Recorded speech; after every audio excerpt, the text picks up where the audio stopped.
Are your Samsung Smart TV's pre-installed apps hogging all the storage and troubling you?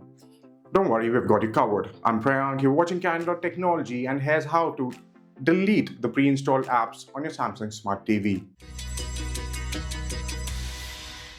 Now, if you want to delete pre-installed apps on your Samsung Smart TV, all you need to do is press the home button on your remote and then head to the apps on the toolbar, press the select button, then head to the top right corner, which is the settings button.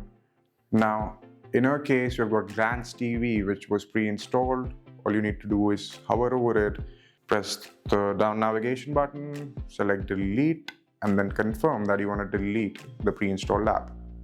And that's how easy it is to uninstall a pre-installed app on Samsung Smart TV.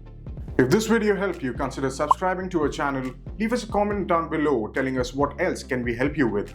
If you'd like to read more about tech, head to our website Candid.Technology, follow us on social media, and we'll see you in the next video.